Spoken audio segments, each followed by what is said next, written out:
we arrived from Kuala Lumpur. It was an hour's flight and we arrived to Singapore, changed some money, and you can see, and we're about to book a grab so we can go to our hotel. Yeah. It was amazing.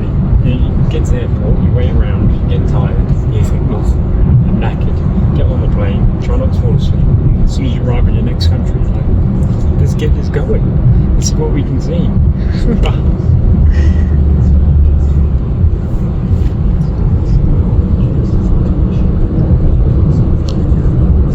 So, we're in our room. Kettle, water, coffee, tea. Most important thing you need to remember when you come to any hotel, evacuation plan. Always have a plan to get out, because you never know what might happen.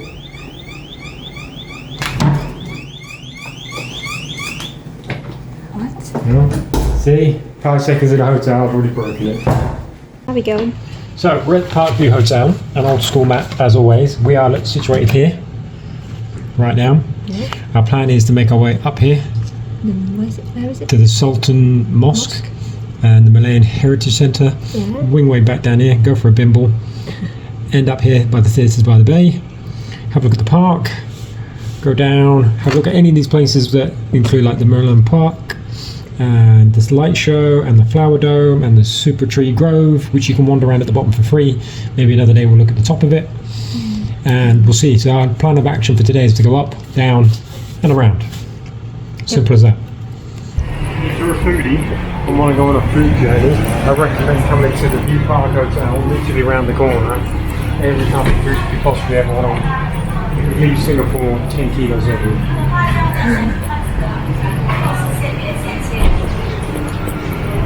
We're on our way to the mosque and we've just come past Parkview Square, this grand Gothic building that looks like it should be in a Batman film, okay, or a Superman film.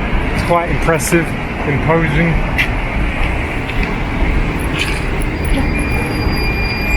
And we're continuing on our way to the mosque, which is literally just up ahead. Part of the Heritage Trail, we're here at Kampong Glam. Okay, originally very important to Malayan and Muslim area communities of Singapore. This is where you'll find the mosque, which belongs to Malayan royalty. Also, they reckon the name comes from a type of tree that you find around here, which is like a white bark tree. The tree's over there, and that's why this area is called that. Yeah. Well, which way we go? And then walk down there. Yeah.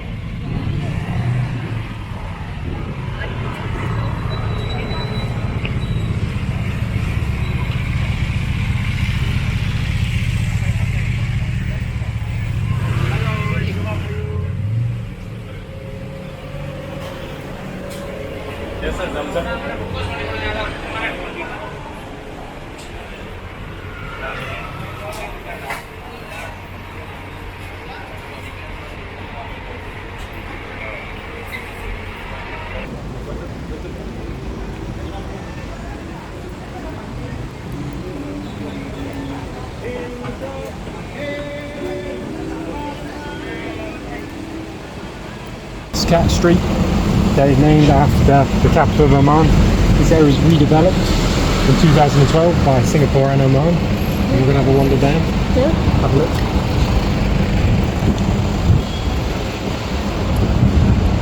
Around the back of the mosque. Some art on the walls. And then you can see it's situated behind the mosque.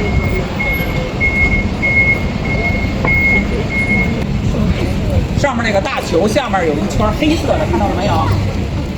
看到了吗？请问。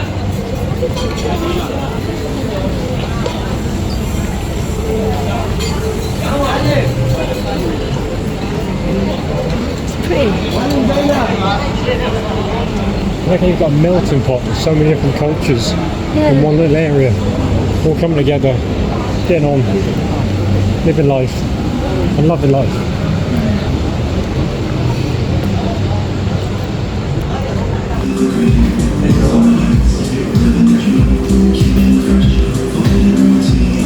Coconut and pistachio, natural gelato using natural flavour. Yum. Yum.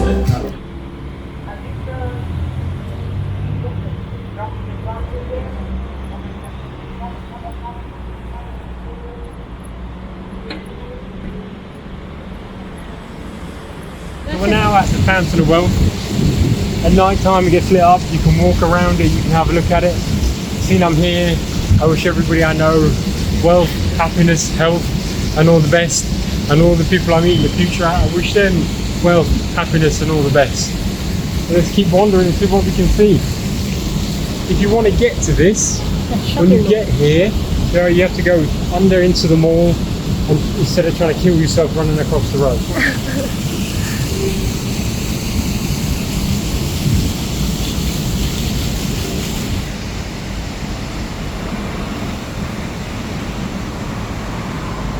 So as we continue our little dimble around Singapore, we've just come from the Suntec Singapore Convention Centre. We made our way across and we're heading to the park. And the start of the park as you go in is the War Memorial. So we'll have a wander down there with a plan to head towards the bay eventually. Sometime today, maybe tomorrow. Depends how lost we get on the way, distracted by ice cream, food, people, you know. So we're now at the Memorial Park. There they have a memorial to the civilian victims of the Japanese occupation, 1942 to 1945. It's always unfortunate when people have to lose their life during a war. So it's good to take a moment and just take a moment.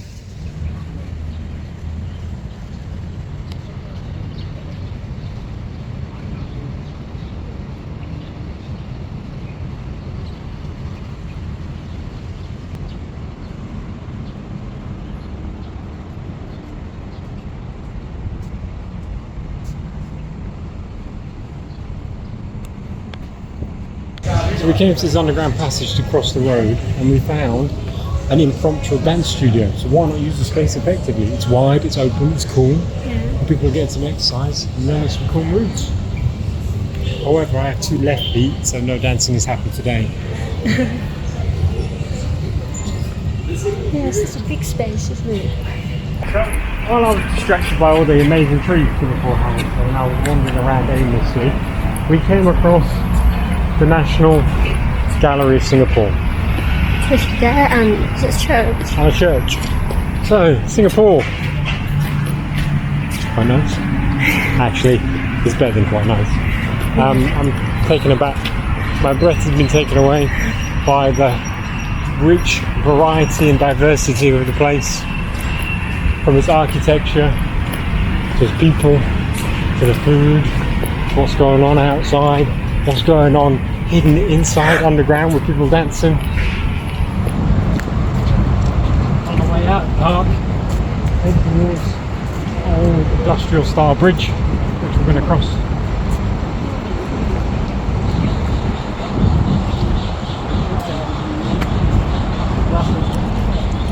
Landing site. What did she say? Yeah, okay. What did she say? The camera person wandered off because he's like, I'm not listening to him. I've got more important things to look at, like an amazing view. And the fact there's that thing over there I want to take pictures of.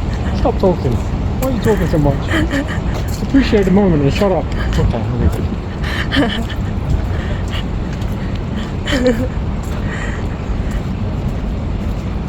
So we've come out of the park and we're now here at the Raffles Landing Memorial. Okay, in 1819, Sir Stamford, such a difficult word to say, my teeth not working, Raffles came here to broker a deal. He was here for 10 days and he was trying to with the locals to come up with some sort of treaty. However, because I'm not that well educated, only Raffles I know is the gentleman thief who played cricket and stole jewellery from people. So I have learned something good today. Another famous Raffles. What we're going to do now is go in that direction over the lovely bridge.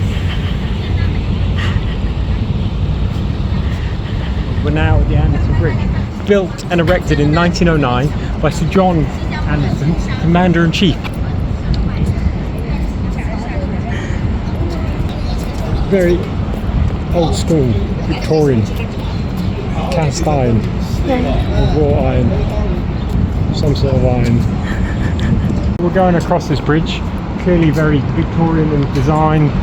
I'm not sure if it's cast iron, raw iron, or my favourite type of iron, which is iron brew, which is the best type of iron. What is it? Iron brew is the best drink in the world. Only Scottish people drink it.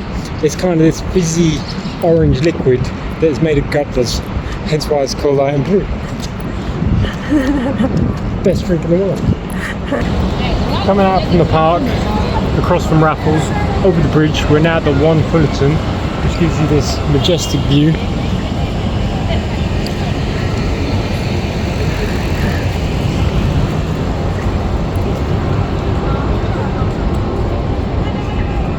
And it's really close to the Merlion, which we're going to have a look at now. So we're at the Merlion, considered the national mascot of Singapore, or the personification of Singapore itself. Such big words. You come here and have a look. You see this time of day right now, we're here about 5 o'clock, it's very busy, lots of people around.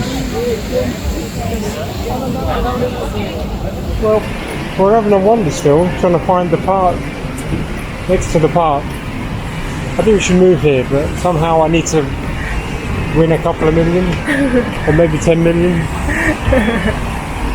Maybe I could sell a kidney. If anybody's interested, a risk of negative, universal donor. You can drop me an email. Healthy kidney, I don't drink alcohol. So I've noticed lots of opportunity to keep fit and healthy in Singapore. You can rent a bike, you can go sailing, not sure if you can go swimming in it, you can go run around the park, and you can just get really use of everything while you're exercising. Oh, and you must watch out for otters crossing.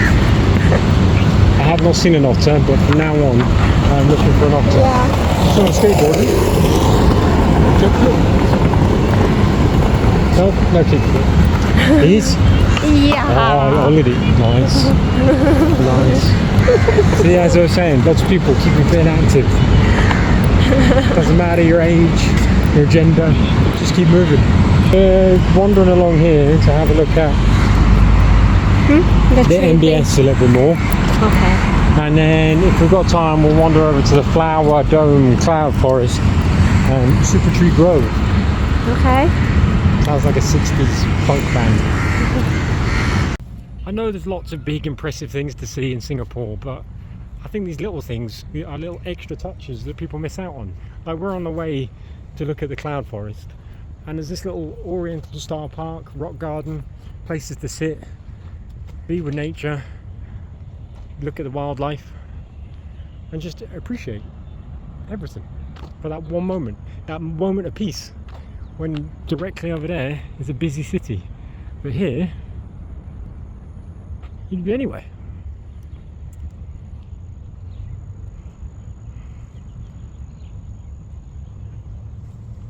A little bit of mindfulness.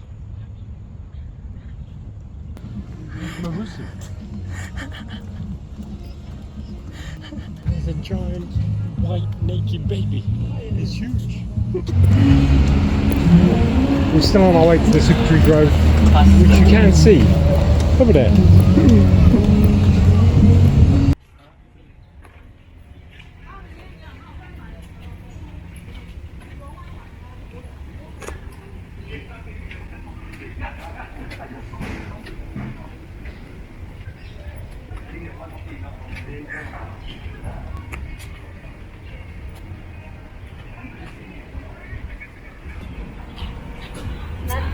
So here it is.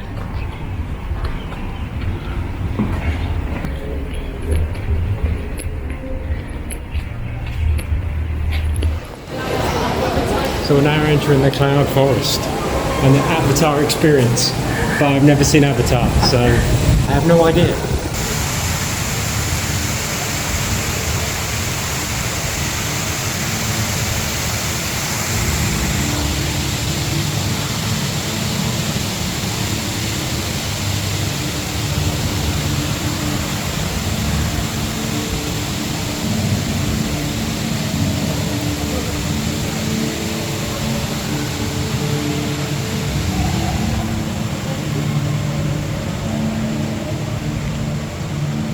Normally I jibber jabber, but I thought I'd be quiet and let people just enjoy being here.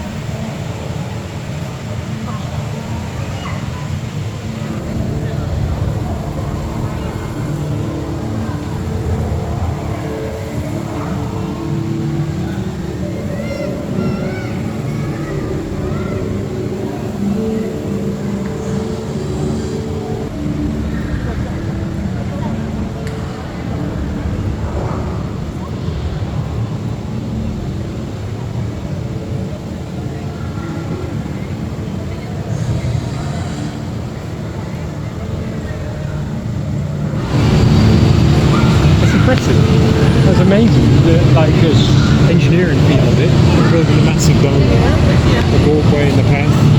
I'm assuming it's inspired by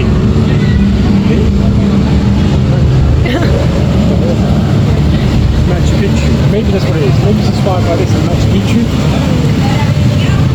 Oh, there you go.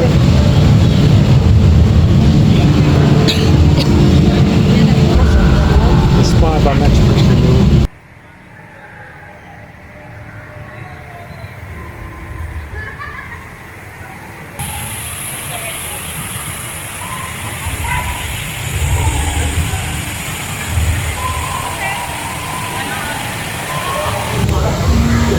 Now we're off to the cloud walk where we get to see Singapore silhouetted in the sunset.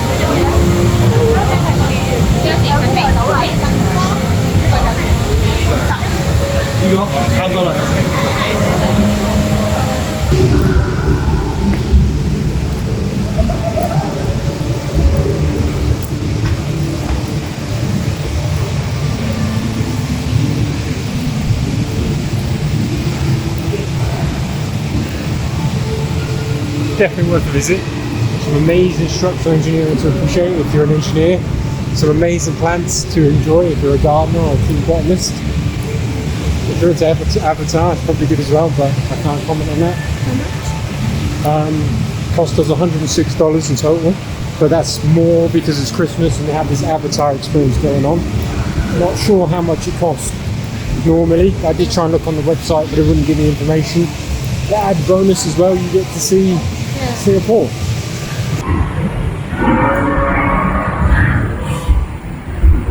Sounds like me, I'm hungry.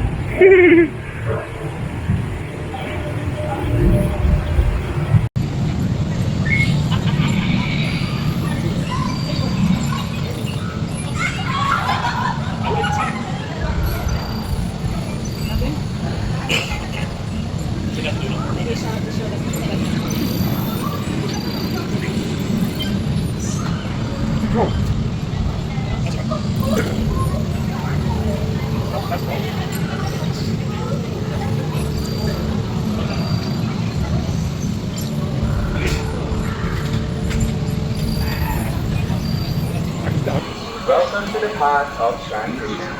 Please refrain from dragging or pulling any of the lights. Cloud Dome, unlike the Thunderdome in Mad Max, this is a lot more peaceful. No crazy Mel Gibson. Well, there might be. We might see him. So, Cloud Dome maintains a climate of an eternal spring day. Yet their origin countries, these plants must endure long periods of drought. So basically, it's optimal growing conditions for them all year round.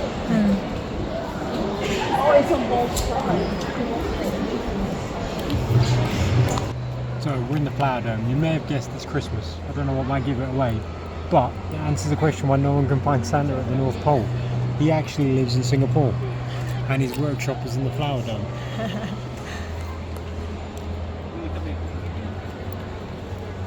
So if you want to send a glass party Christmas, send it to the Flower Dome, Singapore. So we've come from the Flower Dome and the Cloud Forest, and we're now heading that way back into Singapore itself. I have to say, it's definitely worth the money. It's a very hot day and you want somewhere cool, refreshing and amazing to go. I definitely highly recommend it. Also outside you'll find some restaurants, a gift shop where you can buy all manner of gifts. You'll probably spend an hour in there like you spent an hour in the other places to have a look around. With lots of mementos and memories home with you. Now we're going to whirl our way back and see the night sky and the night light of Singapore. Which is me, because I've got the same colour hair.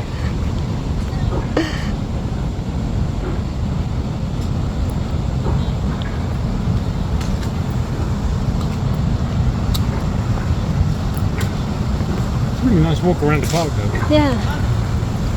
Oh, this is nice. It's pretty though. Very pretty. Sweet. One downside, right?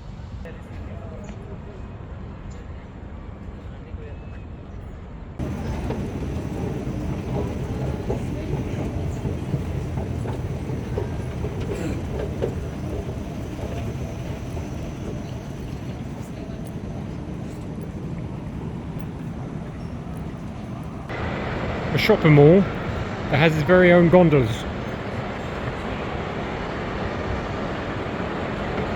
So if you want to go for a gondola ride and you don't want to go to Venice, you can come to Singapore.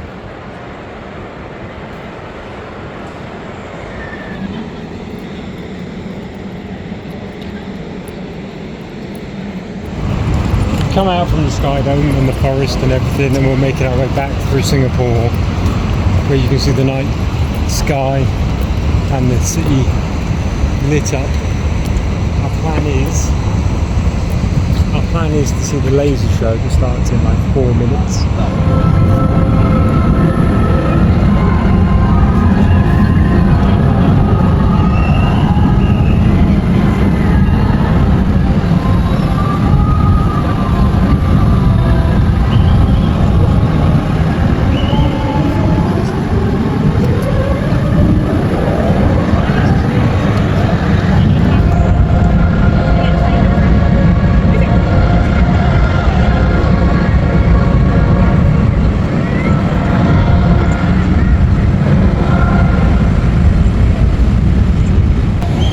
Show's now done, lasts around 15 minutes. Now we're going to go find something to eat. We're going to be enjoying the party that's going on over there. Good to see we're having fun. Let's go. We've just returned past our hotel and we found this little area that's closed up at night. Have a look at what you can eat, have a wander around, pick something and eat some food.